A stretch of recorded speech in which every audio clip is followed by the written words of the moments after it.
hello all. Chent and I know each other. We sort of socialised in the same circles. Yes. We had a discussion at Mel Yu's birthday briefly. We did. I haven't told Mel that you're on today, so she might get a little interesting from this. I told her yesterday. Yeah. Let's explain it there. And so what I would like, first question to ask you, sir, is what is presence? Presence has evolved so much in the last 4 years. Mm-hmm. You know, it began as just 5 guys coming together to explore cool shit. Disruptive tech that can challenge the status quo, that can shift society, that can challenge the system, that can create a world that we believe is better for humanity. So we sort of came together with that mission. Okay. And we've rode every sort of like tech trend and wave, right, and tested different startups. So it's pivoted along the way, but with every sort of how would I say, season of presence, because like our team came together in 2020 November. Yep. Okay. And we started just innovating, throwing things at a wall, see what sticks, put it out into the market, see if we can validate it, see what sticks, etc. So a lot of investment into R&D, but like what it is now is an online learning place for online marketplace for self-development. Okay. And we're integrating cryptocurrency, which has always been the game plan, where we can incentivize people to self-develop. I think that's fascinating, especially around the crypto space. I believe that crypto is going to have a huge, more everyday use. At the moment, it's still a little bit novelty. I'm fully expecting my backers that back my company to start taking crypto payments, but it's the inevitable future. So you originally started in fitness. Yes. How have you gone from your odyssey in fitness to who you are today?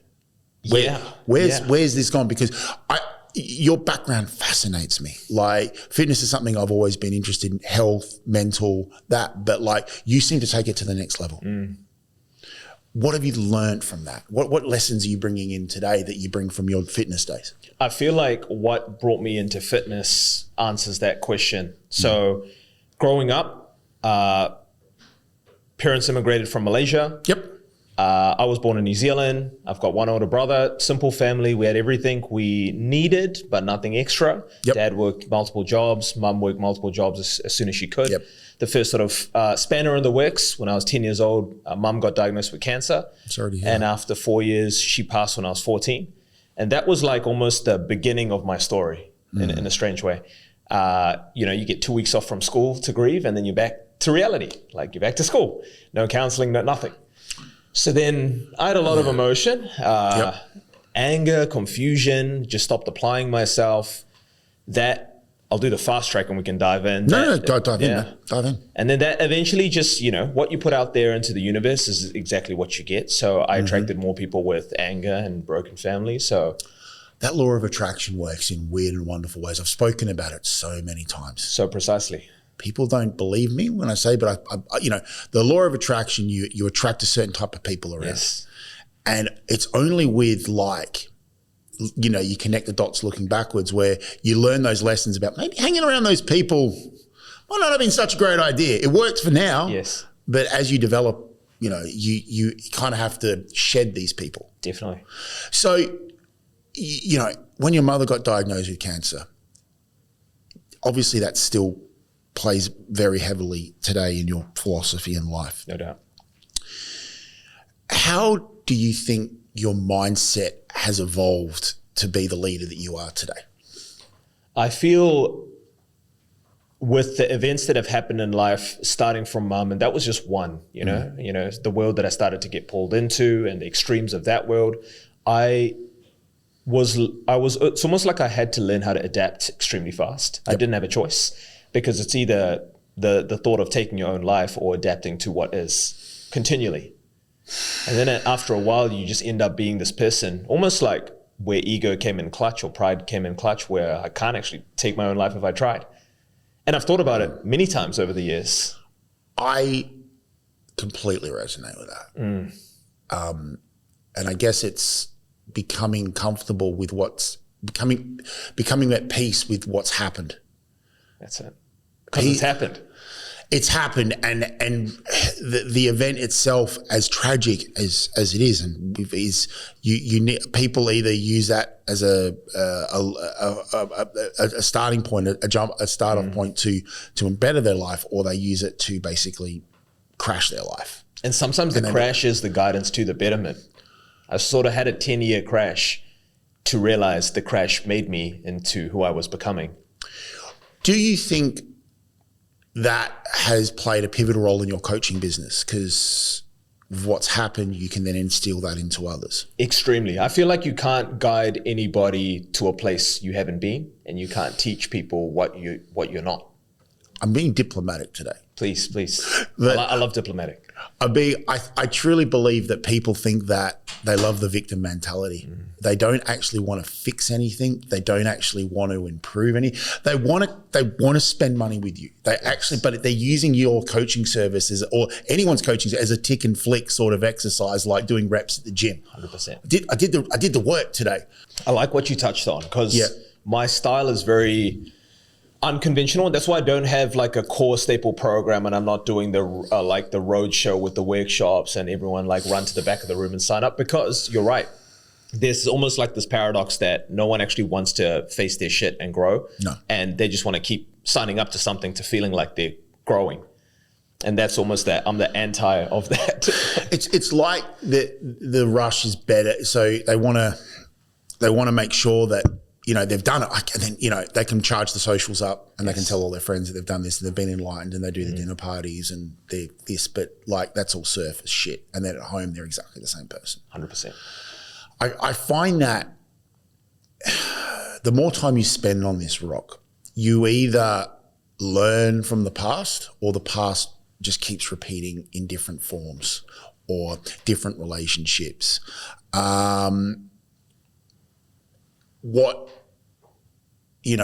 How you evolve as a person. But when you see people crash, right, is it the same sort of thing, relationship breakdown, something? You're seeing a pattern of behavior with the business.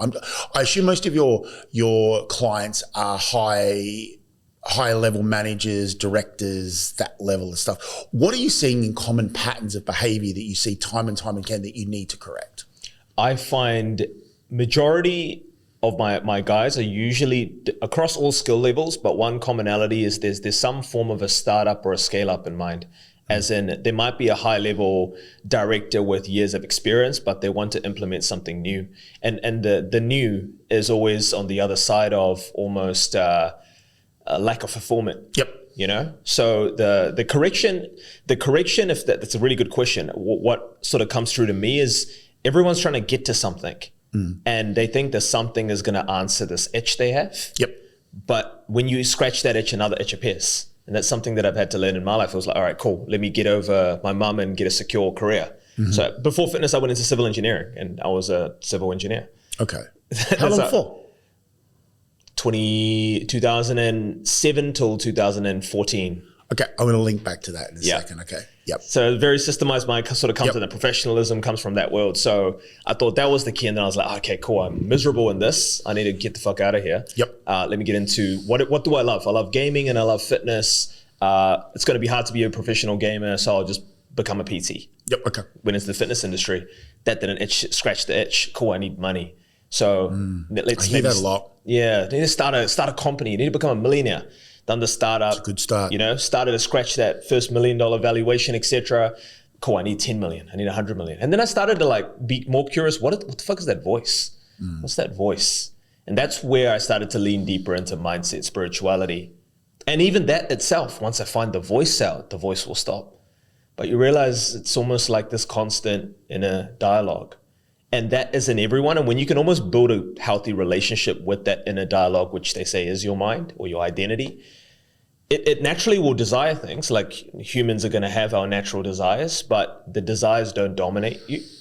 When your clients come to you with these guidance issues, they want to take their, high entrepreneurs, they want to 10x their company. Sure. I feel Grant Cardone, patent that 10x, because now everyone wants to 10x their company. Yeah. Where do you like to start with your clients? Is it inner work? Is it more structure? You come from an engineering background, so is it more discipline around structures within the business? Where do you like to start with your clients? Usually before I even kick off, I like to really ask a lot of questions to extract who they are, what the business is externally, and who's the driver behind it internally. Yep. So once I sort of have that map structurally, and I can show them the map too, going, cool, this is what you have, this is where you're trying to get, but this is who's driving it, this is who you have to become to drive it. Does that make sense? Yeah, cool, it makes sense. Now I have to start with the driver. So I always come back to foundations after we have that map. And the first legit month would be coming back to you. And it's not just like, all right, you're going to do a cold shower every day. It's just facing the shit, like putting you in the deep end and seeing who you really are. Like when we squeeze you, what comes out? That's where I always start. See, what you're saying is they need to find peace within the chaos. Amen. Once they find peace, doesn't matter what's going on around them. As long as they're centered in peace, they can then make clear judgment. I'm only speaking from experience with that because I have made judgment calls when I have been in chaos with not at peace, and Jesus, has it cost me money or time or, I'm 45 now, so I look at my years in limited bandwidth, right? Okay, I've got this much bandwidth. Next year I'm going to have a little bit less and then a little bit less and a little bit less. And I value bandwidth more over anything else. If something doesn't bring peace to my life now, I'm not interested. I'm not interested in fixing people anymore. I'm not interested in dating the wrong people anymore. I'm more about, if it brings me peace, I'm good. If it doesn't bring me peace, thank you, but let's just move on with life. And I guess I've had that, epiphany time and time again. What do you think more people should do more of within a business sense? Like you're coaching people. What do you think? What do you think they should be doing more of, but they're doing less of that and more of something else? Explore. Like I believe every company, whether it's a startup, scale up, whatever, needs some form of a fucking innovation department. Have fun, explore, create, have meetings where you throw shit on a wall. How the fuck do we integrate AI into what we're doing? How does that amplify things? What about crypto? What about these things? Because sometimes we just get so caught up in keeping the business running or alive. Yeah. What's the fucking point? Are you just surviving to die, I think we forget like how long we have to live and how unguaranteed that is. Yeah, you don't know how much sand is in your hourglass. You don't know how much time you have on this rock. That's it. How do you go about instilling that into people? Because it's one thing saying it. Yes. And then they nod and they go, yep, we've got to do this. But then it's like the actions don't add up to what they're Definitely. saying. There's a saying, and that's why like money is an interesting thing. Like a lot of me rewiring money and the tool and the role of it, this whole mindset that investment equals commitment. Because here's the thing, you can get anything for free online at this age. You 100%. Yeah. But so information is free and in abundance, but execution and implementation is where the cost comes in. And I noticed this early in my personal training days where on one end of the spectrum, client sees me one time a week, $100. Client sees me 4 times a week, $400.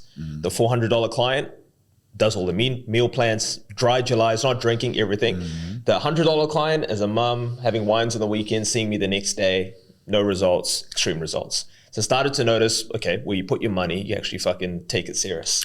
When your clients come to you for a coaching pack, because from my understanding is most of your coaching work comes from referrals. Yes. I've never seen you advertise. I've actually never seen you pitch anyone. I'll do the occasional like scouting. Yeah. I scout a bit, but usually it comes through either inbound referrals or just random outbound. I'll throw a shot out there. Why did you get into the coaching business? Good question. It links into, I got into personal training because I wanted to do what I love. And my theory was if you do what you love, you never work a day in your life. Cool, bet. So I went into personal training and it was true. Like fitness changed my life. It replaced a life of drugs, alcohol, violence, etc. Yep. And I started to notice not only am I bettering my body, I'm feeling more positive and I'm reading now and I have goals now, aspirations. So I noticed that when I was implementing, getting people in shape, their lives were changing in the same way. And then I also started to notice patterns where after about my 4th year of PT, I have clients 4 years straight with me, directors, a lot of professional individuals, and they're telling me marriage has changed. They've got a salary upgrade. So I started to notice that I'm not just leveling up their body, I'm leveling up their lives.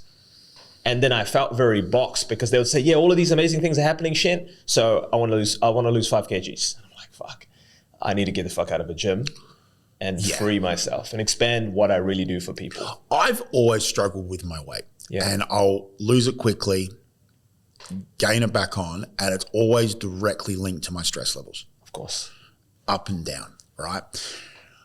And stressful last year, put a lot of weight on. This year, changed the mindset, and it's coming back down again.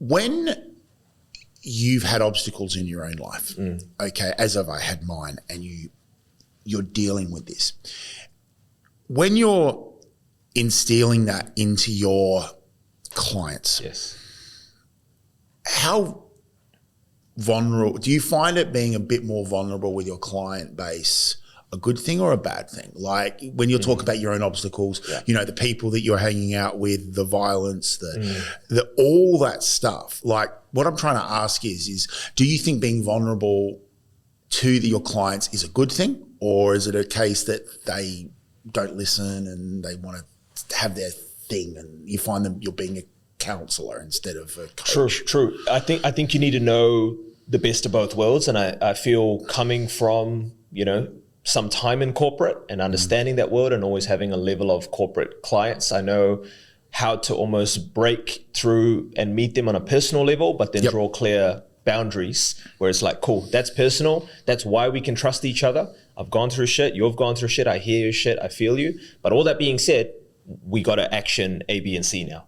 So I have a very good ability, I guess, of, you know, meeting them personally, but then drawing clear boundaries on what needs to happen for shit to actually move. I love that. How do you, when you're looking for new clients, because obviously you're not able to help everyone. Yes. You're not the Salvation Army. I love the work the Salvation Army does. Do you feel that you need to find a client with a certain issue or a certain problem that you synergize with to help? How do you find your clients? Because obviously you'd love to take all these clients on and think, but it's just I would find it quite draining. Of course. Yeah. I find a lot of my work is heavily intuitive, as in I've sort of, and again, it's probably built from a lot of things, probably built from life experience. A lot of it is from the street where your survival is on the line and you have to rely on intuition to gauge the room, to gauge people, to gauge things. So I've become really good at gauging people beyond what they say or present, etc. Cool. So I can gauge, here's the thing, how many humans have a dream? Everybody. How many people are actually actioning their dream? Not everybody. And there's stages of actioning. Like some people have fully actioned out their dream and their vision into some form of a business and they're thriving. But even in those guys, you can see this little chink in their armor when you look in their eyes of like, are you really happy? What's that thing that's missing? I can sense something. And I'm really good at identifying that even through social media accounts. As in, okay, you're speaking it, but your example doesn't match it. So when I find, it's almost like I scout rough diamonds. They front. 100%. They love fronting. And there's a lot of, everybody's a fronter to an extent, right? Yeah. But I find like this is little I try not to anymore. Me too. I try. My 30s is a different story, but yeah, these days I try not to front. That's it. And I'm starting to see see through my own front. It's continual, right? We see through our own You fronting. have a massive aura, man. Like like you control the room. I love it. Yeah, and I'm seeing through a lot of my own things too, especially at 35. And my partner Victoria has been a massive mirror for me as of late. She's one of those energies where you can't get past your own bullshit. Like it's just a pure mirror. And I try to be that for other people too. So it's almost like, I've evolved a lot, I would say, even in the last year. You two are definitely a power couple.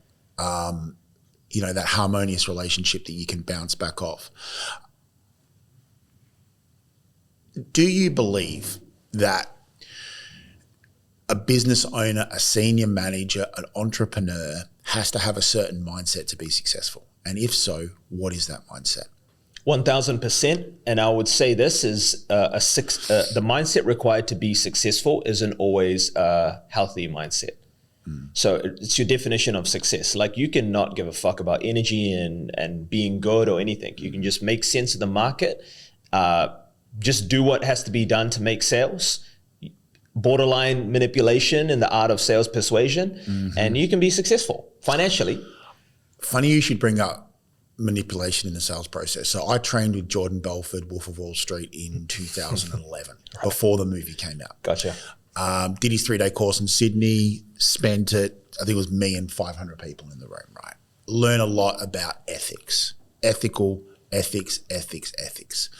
And, you know, Jordan doesn't shy away from his past. He owns it. He served his time. Anyone who says anything bad moving forward, that's your problem. I mean, he's whatever. I believe ethics, even in business ownership, has to be there, and I see it lacking even to this day. And it's always boils down to this same fucking model: front hard, hire car lease purchase, interesting partner or life choice partner, and it's all about the show.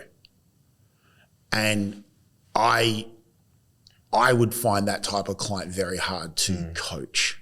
And I'm not trying to single out anyone or anything. I think what you're all about service and giving. Yes. And focusing on your art, and you make money on the side. Right. As a natural thing. If I focus on my craft and my art and the way I am, then everything else comes together. Why do you think, even after coaching some of your clients, and I don't even know this, some of them still fail? 100%. Why? Two things, right? Yeah. I'll start with this quote. Sell them what they want, give them what they need. Yep. I used to try to sell them what they need, give them what they need, and you can't penetrate. Yeah, so sometimes you have to give a little bit of a front without losing yourself in the front. As much as I don't like that, I understand that's a game to the element. So it's like a fine line in between. So as much as I don't like to, I'm a very move in silence, ghost mode kind of guy. That's fine. But I know that I have to sort of sell some form of an image, some form of what they think they want. And then they're like, teach me, Chent. Cool. So this is what you got to do now. Throw them in the deep end, swim. That's always been my approach, one. And secondly, why do some people still fail? And that used to get me a lot. And I remember an old mentor used to drill into me. Our job is not to guarantee their success. Our job is to give them the tools to succeed and point them in the direction to implement. And I was like, shit, it's not actually up to me then. Like, I give them all the tools. They paid for the tools. I give you it. Yep. And fuck, let's see if you got it. And I'm going to be in your corner to execute it. But if you just don't choose not to execute it, so be it. I'm just thinking my own odyssey in life. And I will add this as well. Yeah. Sometimes you give them the tools, they fail, quote unquote, off, but then 4 or 5 years later, they almost ripen to execute. And I've seen that in my own journey. I've had mentors that have instilled things into me. I didn't get the ROI or the quick return I was looking on, the expectation. And then 5, 6 years later, fuck, I got it. So you moved to Australia a year and a half ago. Yeah. What the person that sits in front of me today, how different is that to the person that arrived a year and a half ago? Extremely different. In what way? I would say more mature, Yep. more grounded, more long-sighted, more stable, mentally, emotionally, energetically. Less in a rush. I've always been in a rush, but the rush is also something that you can't lose, because I've even quieted down this rush to get somewhere so much that I wasn't even fucking inspired anymore about like 6 months ago. And I felt like I lost all my superpowers. I think we all go through that. Yeah. What's the one thing that your coaching business has changed with you? As in, like, you're seeing all these people, you're guiding, you're giving them the tools, you're giving them the roadmap. Whether they stay on it is up to them. Yes. But what's changed with you since your coaching business? Change with me since my coaching business, or in the last year? Just in every long as you want. Okay, and a strange thing I'm noticing, 99% of my client base are females now, where I've always tried to market to younger me. And I notice the moment I've become more grounded, my offerings are more grounded, longer term, relationship building rather than gunning for some quick ROI, see you later. And I noticed that almost filters out a lot of men or strong young men more so. And I'm getting a lot more like 30-year-old middle-aged females that are tired of that. They're wanting some sort of masculine confidence. I was about to say masculine energy, yeah. Yeah, but not learning masculinity from a feminine. Looking back, I mean, your start of your 30s is a very interesting time. Like, you move through that, I don't have anything to lose phase in my 20s. It doesn't matter. I'm in my 20s, right? You move into your 30s and you start questioning relationships. You start questioning careers. You start questioning, have I achieved what I want to achieve in my life? Obviously. And I understand why a lot of your client base is female, but also males don't develop like females. And my guess is in probably the next few years, you'll start to get those late 30 males coming to you going, my wife left me, I left my wife, I left my career, I want to start a business. A lot of people come to me and say, I want to start a business. And my actual reply to them is just start. But how? Register the ABN, put up a website, start. Like, I don't know what I want to sell. I'm not the oracle.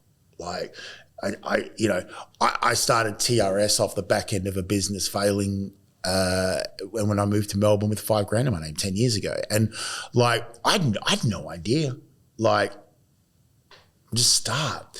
Why do you think so many people fail to start, or they'll come to you for a coaching session and suddenly something inside it and you just never hear from them again? Yeah, it's the mind, man. It's the mind. It's validation. It's fear of judgment. It's fear of failure. It's ultimately what other people think. If every human was the only human on planet Earth, you'd do whatever the fuck you want to do. To be honest, it's the societal culture and social media just amplifies it, and it's gonna be interesting where the future takes us and how that's gonna influence this, because you almost don't have to start now when your AI can start for you, or AI could start for you. So I'm very curious. It's ultimately coming back to it. It's the mind, and therefore I always put a lot of focus on teaching clients the foundation of how to see the mind, where the mind doesn't dominate them. How do you instill that into a coaching program, though? We talk about mind. We talk about this. How do we actually get that into a package where someone can act? Because you're starting to, in my eyes, talk about things that people may not be ready to fucking talk about. True. And understand that these patterns of behavior that they've learned, or past relationships, or something that's happened fucking 10 years ago, is direct reflecting them today in how they move forward. Honestly, this came from me studying the luxury market. I wanted to know, how the fuck do you charge $500 for a hat when you can get a fully functional hat for $10? Correct. How do you charge $60,000 for a watch when a functional watch is $150? Yep. It's all an experience.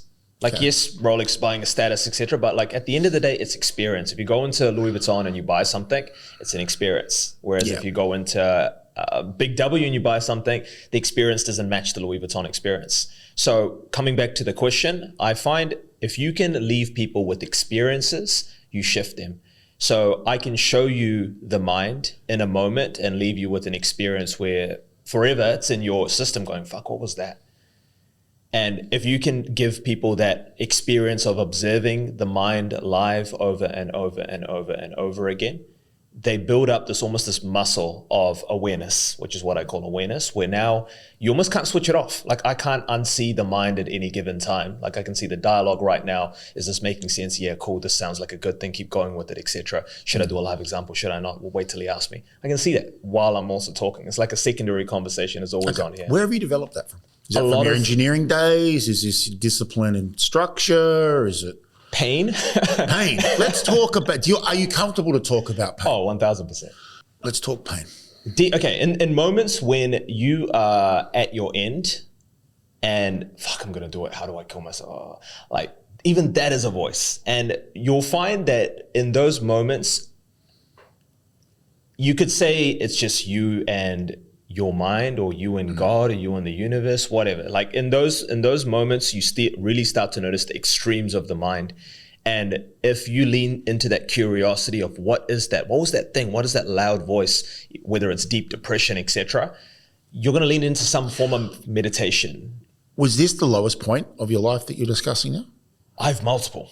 Like death of the mum is one. Yep. Fuck, I could keep listing. What ones do you think, and you're comfortable to talk about, have sort of given you the most,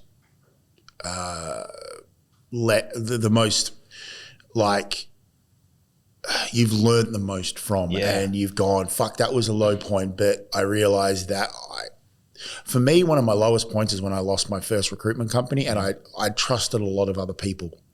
I went, why did I do that? I shouldn't have, and it cost me so much. What lowest point? Because obviously people that are watching this, you know, they like to get lessons, they like to understand and, you know, learn more about yourself and your business as well. As which points do you feel that you've got the most valuable life insight out of? I'll say a generic thing and then I'll list some. Like every next one or every recent one gives me my next thing. But just the list, like chronologically. Mum passing, 1. Then first girlfriend. So mum passing, 14, 1. First girlfriend saying she doesn't love me after 3 years, 21. One of my friends that I just used to drink and get into shit with, him getting sentenced to 4 or 5 years, and me thinking, shit, this is real. That's another one. Couple of my friends, this Chasing Limits is a brand of one of my mentoring clients that used to share his visions with me, how he wants to retire his mum, etc. Passed from leukemia at 29. This is a friend from the neighborhood, 6'5", talented kickboxer, took his own life. Just the pressure was too much. So many of these. I hear so many people in the fighting circles with that. Yeah. It's like... And like right to recent, even like coming back to the point, even is like even just maybe a recent argument with Vic, and then like expectations of how I thought like the relationship has to be breaking, like just me breaking. Every break opens up like some form of a crack for me to observe something and let go of something and find deeper peace. And it's not like surface of like, all right, cool, I'm gonna end the relationship or keep going with the relationship.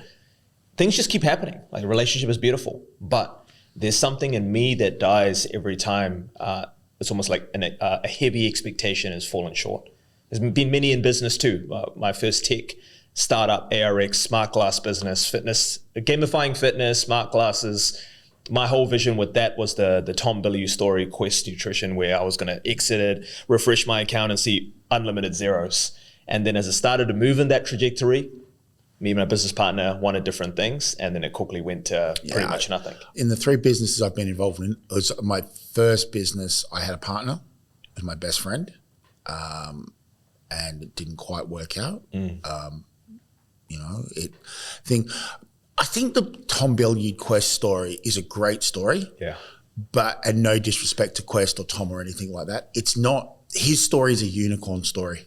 And then we all chase the unicorn. We all chase the unicorn. Now he talks about, you know, cleaning out the Quest machines, the food process, you know, and getting involved. And that, even the whole, how they, you know, they wanted to do something and they didn't know what, and then they just formed this thing. And that's such a beautiful story, but it's not realistic. I don't believe the Quest story is realistic. As in, you should chase your dreams. Yeah, work fucking hard. You know, hustle. I'm not saying don't do that. I'm just saying don't always automatically expect $1 billion valuation, because we all 3 people in this room work our fucking asses off, and just by default we should all be worth $1 billion each. Like that path that they're chasing the unicorn, man, chews up so many people. Yeah. Right? It's just like, even, you know, going down raising capital and realizing that, okay, all these VC firms, fuck, they invest in you. And when you feel like you've got the investment, you're like, wow, I'm going to be the next unicorn. But man, like you're a statistic for them. Like they expect like 90% of their portfolio to fail, but that 10% or the 1% to pay for all of it. Correct. And that's the you know, the Facebook story, the Quest story, even the Amazon story. But the Amazon story was a long fucking grind. That was a big grind. Yeah. And that was a whole. I look at Facebook and Amazon as creating a movement. And I think they should be, again, those stories should be taken out of Entrepreneur Odyssey because they had started an entire fucking movement. It's like they were and you know, we can even talk, we'll get into AI search and stuff, but like they were almost like to me, they were the horse and cart to the car, the fax machine to the email, currency to crypto. Like they were that of that generation. And I think people want those stories and they want their own Odyssey. But again, it's also feeding the ego when at the end of the day, we're human and we all fuck up and we all make mistakes and we all want the best for everything to happen. But I would find you would also have to let down a lot of your coaching clients to go, well, it's okay to be you and it's okay to just want this and not, you see it in your circles. People front, I've got this and that, boom, boom. And I'm like, and what the fuck has that got to do with the conversation we're having right now? Yeah. And I find those people have very few friends, if not any friends. And that's one of the biggest red flags I look at when I'm, looking to do, spend my time with people, friends, all that. How many other friends have you got? And if you don't have a friend, and you know what? There's always a fucking issue why they don't. Yeah, they just have to become somebody, and it becomes a trade-off. Like I was so obsessed with the status billionaire or the label billionaire, and it's like I don't even want that anymore, to be honest, because I've seen what the cost is, and in this stage of life at least. I can't, maybe 45 asked me a different question in 10 years, but it's not worth it to me. It's not my definition of wealthy. And even like our goal is the movement with presidents to exit it at multi 10 figures. That's the vision, 10 years time, etc., wherever this leads us. But even just getting in it, we got one advisor, Cal from Melbourne. He was part of Kareem, which exited to Uber for 3.2 billion. And even just his presence in the company advising us, right? And me seeing like the kind of documentation you need to not just have, but implement into regular everyday systems. It costs so much. It will cost me my relationship, it will cost me my health, it will cost me a lot of things. There is a cost to everything. For every reaction, there is an equal reaction, right? And I've lost relationships, cost me relationships. A bit like you said, we've all been there. We've all been really focused on building that next unicorn, that next business, that next thing for some sort of ego. And I know a lot of people in the car community, great people, but a lot of their cars are just in warehouses and they don't get driven. And I find that sad. Not experiencing that because they're worried about the value where they should. I think as a society, we should be more focused on experience outcome events. And it's okay to have a business coach and not have all the answers and then just have that business to your side. I mean, James and I have spoken about this before. Build a business to the number that you're comfortable with, not what society pressures you on a fucking Saturday networking event or, what's your thought on this? 1000%. I think coming back to mum passing and probably like the 2 weeks and 6 months. Yeah. Jesus. You're going to sleep every night going like, all right, what the fuck was that? What's the purpose of everything? Okay. So good people die. So that means, okay, good people can die. So eventually the meetings with myself in bed came down to what's the point of life? And then the theory I came up with at 14 that is still the theory is to experience experiences. You don't leave with anything else, anything you build in here. So I've always had that element, which sometimes has me on the bit of the crazier end where I could have made smarter investments and decisions. But I have a fuckload of good experiences. So I agree coming back to that number, like as much as 10 figures sounds amazing, 8 figures is a pretty sweet life, If I ever crossed into 9, you would never know because anything after 9, I'm going to do silently rather than wear it as like a big fucking. Oh, fuck yeah. I know a lot of people. Actually, not a lot. I probably know 5 people that have that level. Yeah. you wouldn't fucking know. Exactly. You have no fucking idea. They might wear a nice clothes, but you'd have no idea by the watch. You'd have no fucking idea because you know what? People that strive to be on the BWR rich list, right? There are people that spend money to not be on it. Like hard. Yes. Hard. Yes. Like that's the goal. That's the goal. When you're working with your clients, right, and you having certain when you're coaching your clients, do you ever have to handle fear or self-doubt in yourself because they're triggering a past event and you're trying to be vulnerable to them, but at the same time you're obviously trying to control your own feelings? I feel like you can get into a flow state. It's almost like you see it in every great athlete where they're not present and something plays through them. And it's something that can be almost mastered with countless repetitions. So I feel like I can activate that. It's almost like me right now. I'm not thinking about any question being thrown off. Was the angle all right? Whatever. It's just I've become great at just letting something speak through me, and therefore I can rely on that thing, whether you label that thing as God or universe or higher self or whatever. So I've become very good at not even allowing that to interfere when I'm coaching a client. But also that being said, that's outside of the call where I'm like, okay, cool. This client is about to do this thing. You're going to have your natural doubts as well. What if they can't? What if I can't take them there, etc.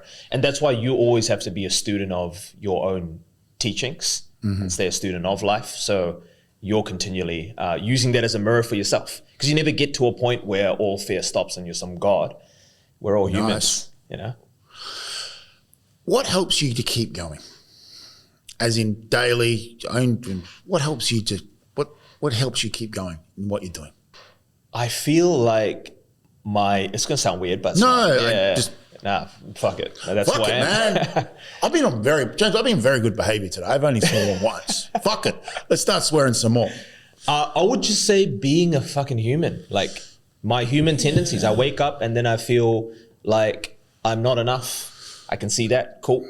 All right, cool. So what do I think I need to do to be enough? All right, cool. So I guess that's the goal. Or I'm seeking some validation. Or I need my ego stroked. So yeah, you can. The game is not like fully denouncing that, because that's part of your human, but also not getting drunk of your own Kool-Aid and letting that dominate you. Don't get high in your own supply. Don't break the Scarface rule of business. That's it. Don't get high in your own supply. I love that line. I bring it up all the time.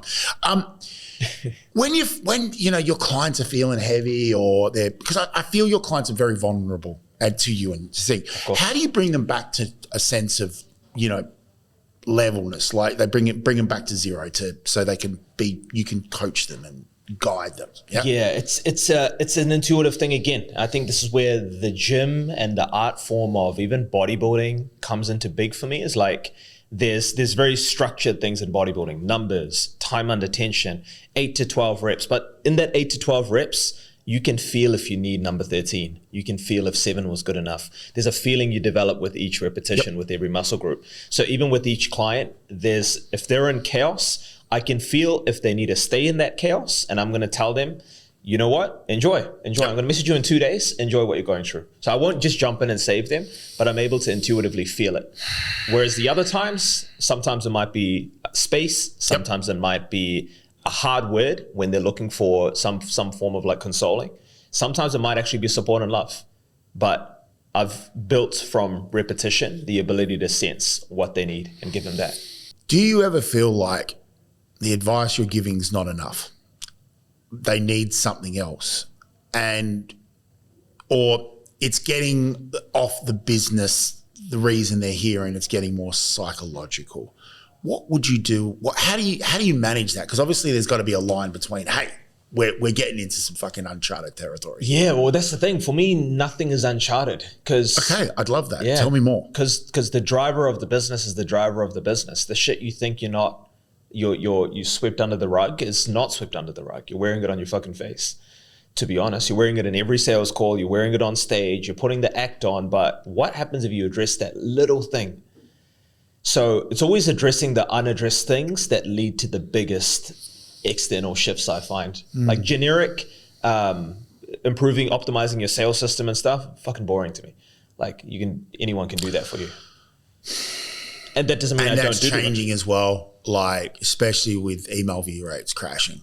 Like, and I guess the old tools are becoming less and less sharp and a bit more generic. I'll say this, like every system, like the key to any mastering and implementing any system is, I believe it should be an extension of the driver of the business. Because there's a multitude of sales systems, a multitude of funnels, a multitude of everything, right? So therefore everyone's like, will go to a business coach. And that's why I don't really wear that label or like to wear it, and more mentor, consultant, whatever, is they would look for someone to give me the sales system that I need. Or, so I won't be like, this is the sales system, guys. This is how you convert clients to customers in 5 clicks. I don't do that shit because it's all bespoke. Like a true sales system almost has to match your thumbprint, match you. And therefore it has to be extracted out of you and then integrated into what you're already doing. And therefore, like, I need to know you and you need to know you. So that's why it does always start with the driver. And that will be then a timeless, like a legacy system that we can build where it doesn't become obsolete with technology, but it almost continues to be amplified because the system is an extension of you. How do you bring your clients back to the right path? Like, what's the right path? Well, what I mean is, like, they've come to you for coaching. Yes. They've gone away. They haven't implemented what you've said. They've come back and they've sort of half-assed it. Yes. They're on the wrong path. Yes. Is that when you sack them? Or is that when you go... I never sack a client, because like one thing I always say to every client is... Really? Okay. Nah. Well, actually, I'll rephrase that. You know what? We need to go. Yeah. To be honest, I actually have. But I'll look at it like this. Every client that I work with, if it's a container or a block, it's 1 month, 6 months, 8 months, 12 months. I say to them, we're building a lifetime relationship. Like I'm in your corner for life. Yep. Unless there's any reason for me to cut the relationship. So I'm big on respect. I'm big on morals, values, boundaries, etc. So as soon as you violate something that is just against code, I will address that. I'll check you on that. I think there's something I've learned from my older G's in street life is if you violate, you get addressed. You get checked. So I check it, and if they still violate and it's more of a character thing, I'll cut the relationship. Not by hate, but just I'll... I don't know. I'm not saying that. It's just, bandwidth, your time. I'd like to give some advice to people that are watching this, because we get a little bit of an audience, and, I like to give them something that they can take away. What advice would you give a person that feels like they're failing in life? And then it can be business, personal, but they just constantly feel like they're failing, and they're getting up in the morning and it's just the same shit every day. What advice would you give to someone to sort of, maybe start turning things around? Yeah, it's got to be, if you're at that point, you're fucking choosing it at this point. Okay. And like, in what way? You're waking up and playing a default inner dialogue without you realizing it. And there comes a point where you just actually have to get sick of it. And sometimes that point has to be it getting a lot worse, like you being a product of your victimization to a point that you've come to your end. And the end of what? The end of this fucking identity that you've been playing on repeat. Like I had been many of those identities. I used to wake up looking to try get locked up by finding an opposition to take out. What is an honor badge sort of thing? I got locked up? Yeah, more like just pain inside of me and no fucking cause. And I want to hit somebody. And if I hit the right guy, I can get some stripes on my rep. So I was like, cool. That's my sole mission when I woke up. And this is for like 4 years. I was like, that was me. So if I can go from waking up from that to waking up to this and everything in between, I just got to a point. where I was fucking tired of it. Yeah. I like it. It's heavy. And the crazy thing is, even as I say that, I can still feel that guy in me get a little bit of a rush going, Oh, yeah. He never goes. It never goes. So don't believe like it. Some people, they start to make a change and then they see that thought come up again and they're like, oh no, like he's back. And then they fall back into it. I'll be vulnerable with you. Please. When I was going through my liquidation and, almost went for 4 years, I was swimming in Jack Daniels for about 3 of those 4 years. I sometimes miss that guy. Me too. Just that guy, he was fun. He was on first name basis with every bar in Fitzroy and Carlton. Fearless. Stupid. Fearless. I remember the one night the Black Pearl, the cocktail bar, was having a birthday party, and I was walking by my tracksuit, and I got invited into this VIP party. So everyone's suited and fucking, there, and I'm just walking around in this tracksuit. And I sometimes miss that guy, but that guy has a few issues that I want to involve. But I've involved in things. What advice, Chent, who is today, would give your younger version of yourself? And you can choose whatever age. Yeah. So what advice would you want to give your younger self? I was going to say something that actually answers this question too, is like all emotion is energy and all energy is transmutable. So you can transmute anything. And the irony is that's what I done to get here without me knowing it. And therefore I can even apply that to anything now. So whether it's negative energy can be transmuted into positive, but also positive can be transmuted into other positives. So I had a lot of emotion that was unconsciously directed in areas. And then as I became more conscious of where that emotion was directed, I unconsciously started to transmute it. Do you feel like you've still got that emotion today, but you now direct it into your coaching business? 1000%. Presence, Like I'm a hard case. I'm chill, but I'm a hard case. And like if someone's paid me, I look at that payment as permission to tell them whatever the fuck they need to hear. So I'm not fucking, I don't care if you like me, whatever. But if you've paid me, I'm in your corner to play that role for you. Okay. So I will, ironically, that hard case in the street, I've just translated into this world. And therefore, even if I have to jump on stage in Dubai and speak to 100,000 people, I just transfer that same guy. In my mind, it's just like, these guys, they probably have in their own way, but in my mind, it's like, I give zero fucks of being liked on stage. And I know how true I am with myself, and I know the places that I've gone to in myself, that there's nothing that can happen on stage that's going to rock me, or there's no repercussion on the other side that's going to rock me. So therefore I have this unique ability to just fucking deliver whatever the fuck I need to say. And that generally moves the crowd. That generally moves people, that even if I don't like drop some hardcore data and facts, something about my experience, coming back to that, makes them drawn to me or magnetizes. And that experience, I would say, or like the state is true authenticity, in my opinion. Not like this fabricated going, I'm authentic. You got to be authentic, guys. I think people try to be authentic in the moment, not the authentic person that gets back to fronting. Like, I'm being authentic. Trying to be authentic. Yeah, you're trying to be authentic to fit into this fucking narrative. Like, you're not trying to be, I always thought, because 6'5", I have a bit of a presence myself, and I tried to not be myself. I actually tried to dim myself to try to fit in.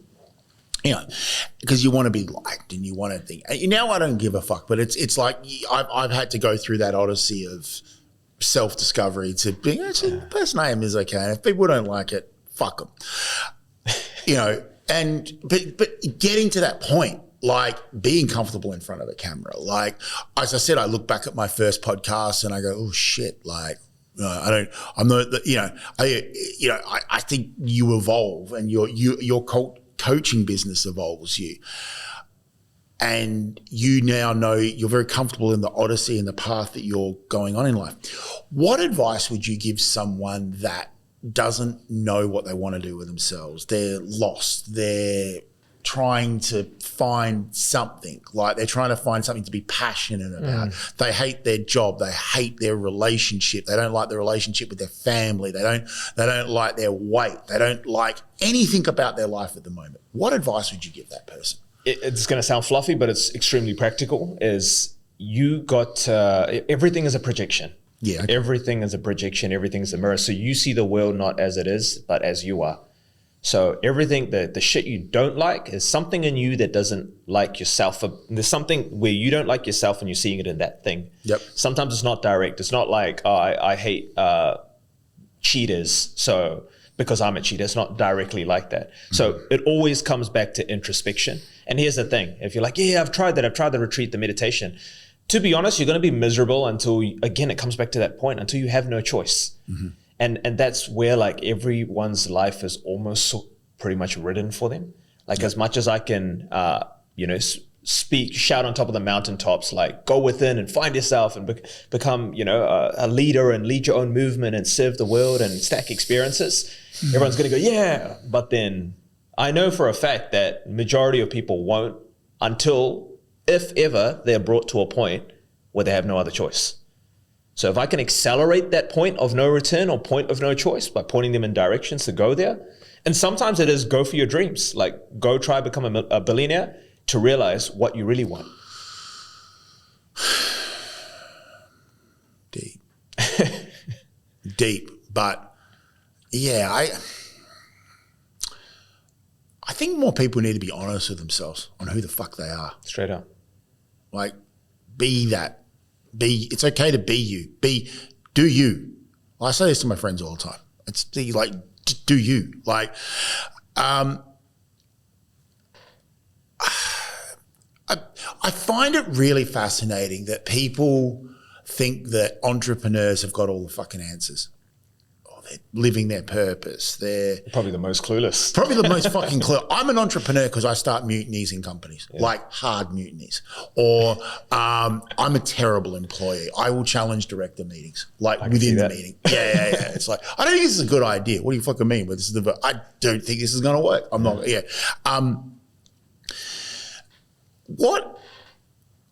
How do you? And I think you've already answered this, but I'm going to ask you in a different way. What gets you in the way of knowing your truth? Like, what gets in the way of you? You know you should be going this way, but we're all human beings, right? And we'll get in our own fucking way. So, what gets in the way of you knowing more about your clients or more about yourself? It would be whatever my most dominant human impulses are in the current season. Like as a 35-year-old, I'm going to have impulses that are different to a 25-year-old. Correct. Right. So it's always just that. And that's the irony is like when you're in your mid-20s, sometimes you're encountering those impulses, but like your first sort of time going for something and businesses and bettering yourself, and these impulses arise. And you don't really know what it is, or you're like trying to fight it. But then in your 30s, you're like, oh, cool, it's that impulse thing again. I can see these impulses. And I'm guessing maybe in your 40s, you see it's my 40s. Oh, no, I still impulses. Get impulse. Like, it's till the end. Discipline. Yeah. And I know when I haven't done what I should have done. I can feel it. Like, and sometimes the impulses are positive. Like you want something so positive, so bad, but it's your current human really wants it.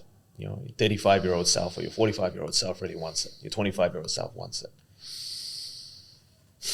The want's got to be, it comes back to something that I live by. Your why's got to be big enough. Well said. You know, because without a big enough why, you fall to your want. You just, because, you know, I think people fail not because their dreams are too big. I think they fail because their dreams are too small and they reach them. Yeah.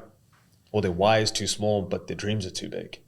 Because you got to have a dream, but if your why is not fueled, that's what I see. I get a lot of people, obviously I scout people, talk to people. What's your vision? Cool. What happens then? What about when you're 50 years old? Wow. Amazing.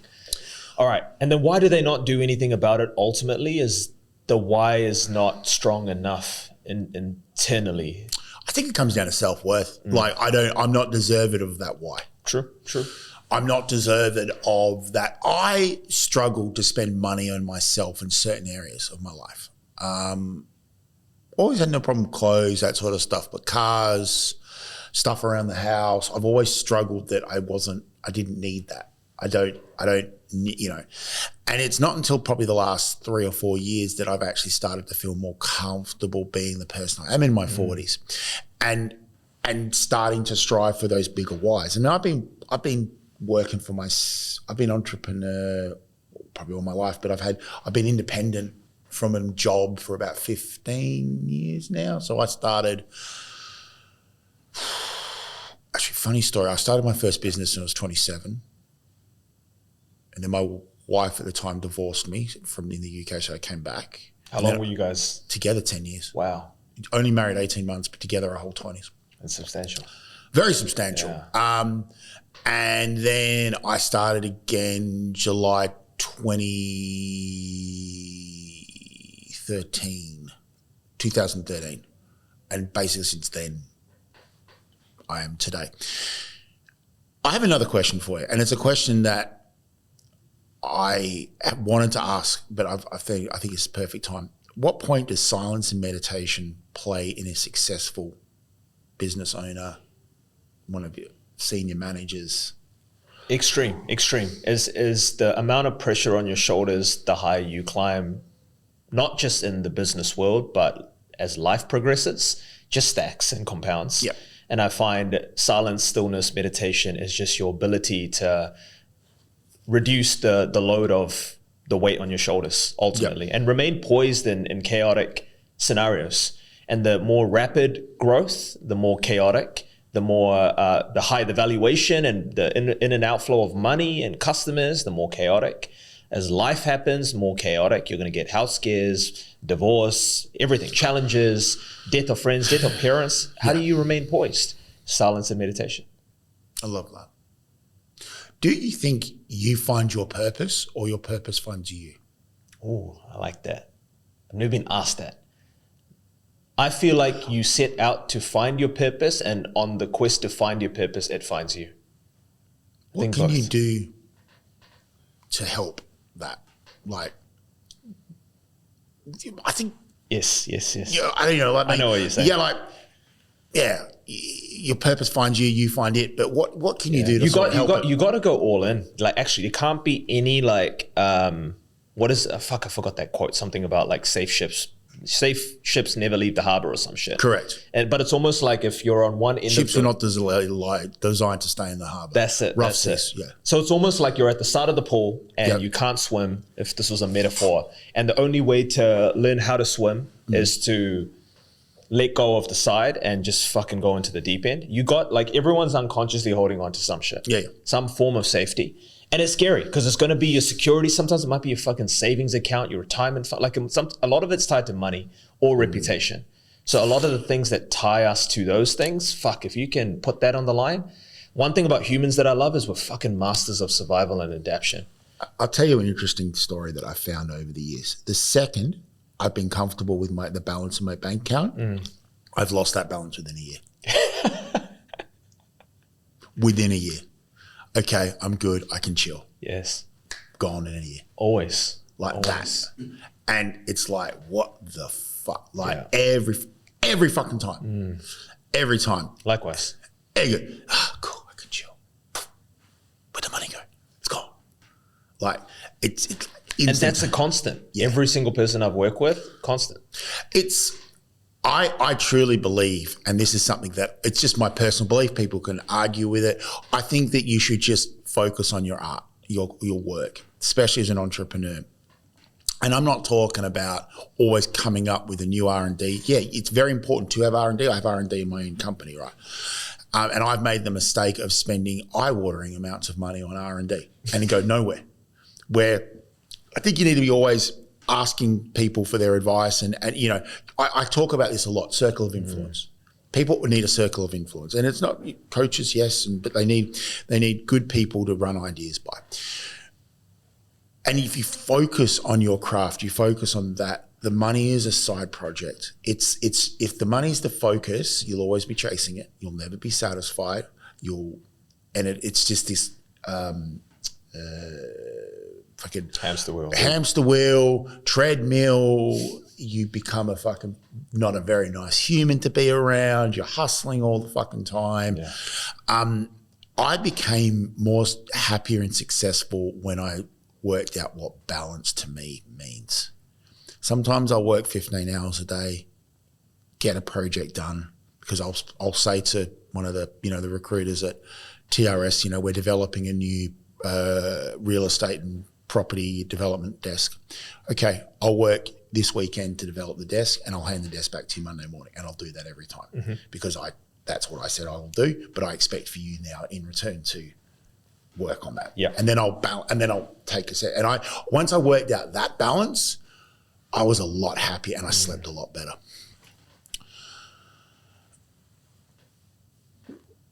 Do you see a direct link between fitness and successful business ownership? Yes and no. Yes, because what you develop in the gym is transferable, but also no, because sometimes you can get so lost in the gym identity that you don't transfer any of it. So it's almost like a conscious thing that can happen. It's just like, for example, there's a lot of bodybuilders that are broke. Yeah, fucking fitness most influencers, even. I know a few influencers and it shocks me how little money they make. and how obsessed they are with their followers. Yeah, they've got so much reach, but they just don't know how to transfer it over. And especially when it comes to the fitness world, it's transferable. Funny enough, James and I were talking about this the other day, and it's now more about impressions than anything. 100%, not followers. Followers. I mean, I can even see the whole YouTube subscription model changing, because who subscribes now? On it's more about, I'll watch a few, if I like it, I'll subscribe. Can someone build a great business if they haven't worked on themselves personally? I believe yes. I believe the personal work amplifies, but it's not like you have to work on yourself. What comes first, the business or the person? Both. I would be biased and say the person. Good. But I always love to play devil's advocate with myself. So I believe the business can come first, because I've seen it. I've seen people already have natural traits, but arguably those traits was from life developing the person without them going into self-development. I started my first business in London when I was 27. Time flies when having fun. And that was with one of my best friends and mentors, and I used to work for his business. And unfortunately, what year was it when you were 27? 2007. Cool, so 17. Anyways. Yeah, fuck, man, I'm old. I've been face moisturizing since I was 24. Don't let this face, because it goes, I'm old. Because you're not that old. Trust me, I'm old. And I started that business. I had no money, recently married, live in the UK. Financial crisis hit 2008. Didn't work out there. Came back 2009, back to Perth, broke. And then I went back as an employee for about 3 or 4 years, and then I started again in 2013. But I believe that I couldn't have worked on myself without my business, and without my business throwing shit at me, or businesses, and then realizing that rinse and repeat doesn't work. I mean, it works, what fucking shits me, right, is I'll meet an entrepreneur and they have 7 businesses, 8 businesses. And they're all listed out on LinkedIn. And I'm like, which one of these make revenue? Oh, that's just it's like, what fuck do you do, man? Like, none of the businesses work with each other. You've got drop shipping, you've got crypto here, you've got that. And I'm like, and they're also trying to be a coach. And I'm like, what the fuck? I think you're personally, you're one of the best business coaches in Australia. I appreciate it. And I really say that, not just because you're on the podcast today. Your presence, the people that you know.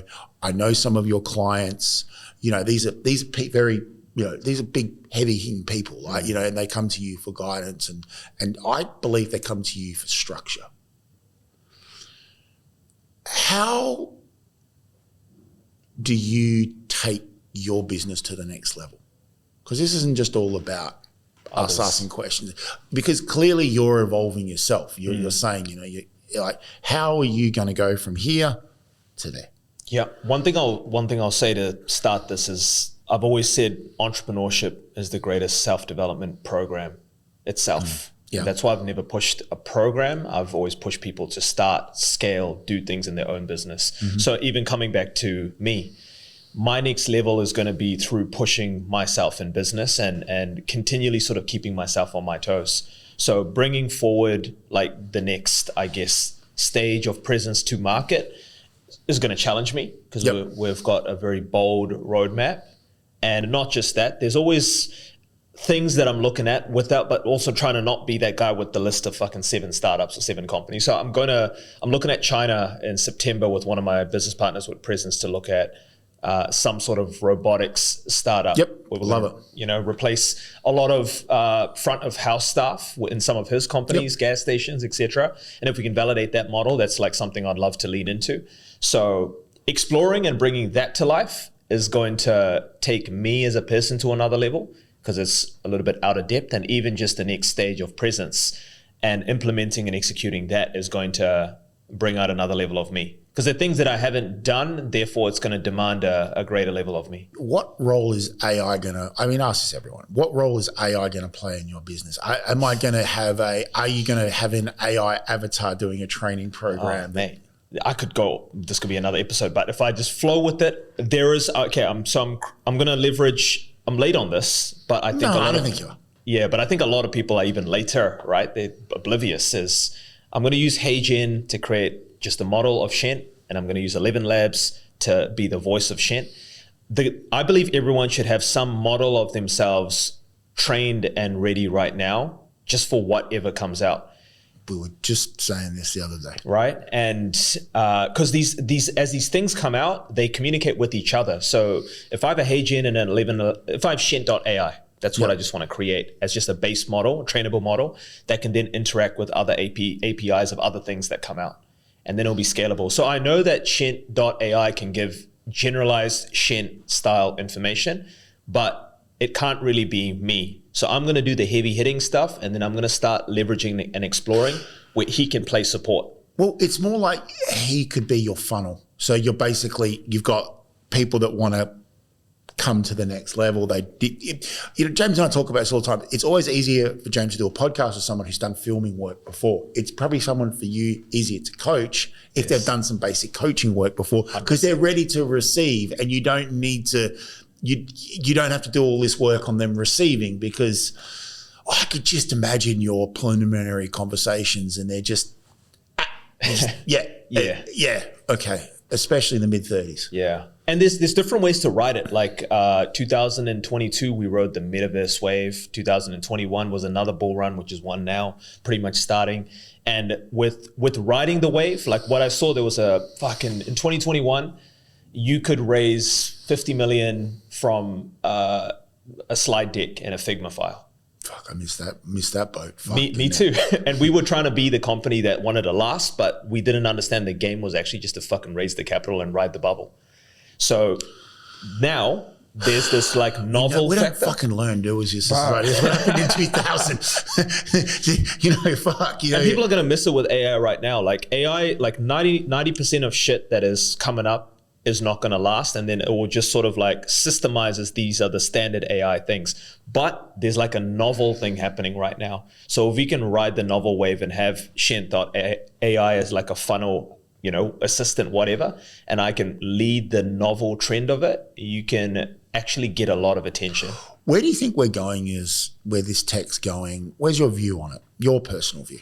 I've always felt there's this point, it's called the convergence, where all tech meets, because AI is going to interact with blockchain, which is going to interact with robotics, which is going to interact with quantum computing, haptic, everything connects. And when it gets to that point, you can call that singularity as well, is if you can just have some form of foresight and start to question, where do you fit into that picture? What is it that you do fits into that picture? You can start building towards it. And that quote, success is when opportunity meets preparation. So I feel like we have, yes, AI is going to be fucking crazy in 1 to 2 years, but I feel like there's almost like a 5-year runway where if you start building towards 5 years now, and really embracing it, being a student of it, exploring it, you'll stay ahead of the curve enough where you're not paying somebody else to guide you or to do it for you. Like you don't have to be a master. You have to just understand the basics enough to master implementation. Do you think people will want their coaching done more, not in person, as in AI, over the computer? No, and I'll tell you why. Like, why? The thing you said to me a bit earlier in this is like, I noticed this early, and a lot of coaches don't, because they sort of get drunk off this, is a lot of people will sign up with me just to say they get coached by me. And I noticed like they show up to coaching calls, just like, it's like a fucking concert or some shit, and they're just there to be there, but they're not there for the reason they're there. So it's actually they're there for me, my human essence, my aura, my energy, the clout factor, etc. But in knowing that I address that, and I'm like, I don't give a fuck about you or blah, blah right now. Like we're here for your reason. So I can address that and shift that rather than like, now go tell all your friends. So AI is not going to give them that, but therefore, like, there are certain functions, there's a certain style of delivery of information you're going to get through Chent. When did you know you were going to be a coach? Honestly, when I started personal training, because I didn't I left civil engineering, a contract there. Why? You want to be a civil engineer, going to make some money, going to be engineer, tick, tick, tick. Yep. Got the resume, got the business card. Yeah. I got my dreams got let down. So I was, before an engineer, I was, let's just say, hustling. And in my hustling days, I realized early that however hard you work is you reciprocate it with money. So then when I went into engineering, and I saw that from the street life, I saw obviously people moving big amounts of money, and I was like, shit, you can make that much in a day. I want to become a hustler, which is technically an entrepreneur. So when I went into engineering, they promised me all of these things. Cool, you're going to get this role within 6 months. They gave you the PowerPoint presentation. Oh, fuck, you're going to lead this division and you're going to do this and that. And then it's like, fuck, I remember the first... Come one, come all. Yeah. The first day, they gave me my week's tasks and I done it in a day. And then I went to the boss going, hey boss, I've done all of this. What else? He goes, okay, cool, awesome. Get started on this. I done that the second day. What else? And then they started to run out of things to do for me. So then they started sending me out on site to do like soil stability tests, which is just like in translation, get covered in mud to test the soil. And then I was like, why the fuck am I doing this? So now I'm like 3 months, 4 months into it. The whole head of department of like this structural design, whatever, none of it took fruition. And I'm just going on site with the other boys on site. Yeah. And then it was this one day, fucking stormy. We had to go into like a swamp to do the soil test. So it was like on a Friday. We couldn't finish it. And then I knew that I was waking up on Monday to go back to that. So that Sunday, I was like, fuck this. What the fuck? I'm going to do something else. And that's where I thought, fuck it. I'm going to do personal training. Okay. And then that led to coaching. I love that. Like, you're so clear in your purpose, right? And I can see people watching this going, I want to be more like you. Yeah. But there's only one of you. There's one of me. There's only one of them, right? How do you tell?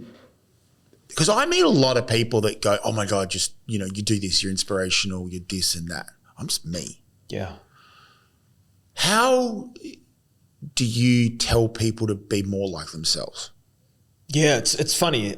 You're a main character in your movie, but most people, I'd say 90%, live as an extra. And that little sense of belonging or like meaning or spotlight's not on you is because you haven't just fucking embraced it. Like if main character shit says quit the job and start baking cakes, fuck it, do it. Do you have the balls to do it? Like, if not, then you're never going to figure out who the fuck you are and what, That's all I done, because I took like a 75% pay cut from engineering to it made no sense. No. My dad, because I wasn't even a personal trainer. I went into weekend gym instructor, the guy who cleans machines and puts weights. Yeah. I just wanted to get in the industry. Yeah, okay. So I just took that. And then I was so happy to just be in that environment and happy to be playing my main character story now, that I rose to the top fucking fast. People go, I want to do that, but they're not going to take the jump because of mortgages. Life gets Good luck. Good luck with life. What do you say to someone that wants to listen to you but doesn't actually want to act on anything you say to them? Like, they're just there to be in your presence. Yeah, well, you're going to be miserable, hopefully not until the end. That's all I'll say. I think a person will change with enough pain. That's it. And that's why I don't say it in a snarky way. I don't think anyone would take that. Yeah. But actually, it's good that people hear that. It's like, I say it because I want the misery for them. Like, be more miserable then. Like, it took me a fuck ton of misery to change. Last question for you, sir. What's the one thing you want people to take away from today's chat? Which I've thoroughly enjoyed. I would say, if you've listened to this, you're going to unconsciously listen to this like everything else you've listened to. So that being said, listen to this again and actually challenge, don't just listen to it, fucking receive it, implement it, stop it, ask yourself, fuck, what does that actually mean in my life? Like actually digest this rather than like see through the unconscious feeding the drug of another hit of that podcast, another self-development thing. Then this might actually change your life. Fucking love it, sir. It's been fucking pleasure today. Thank you very much. We should need to do this again. 100%.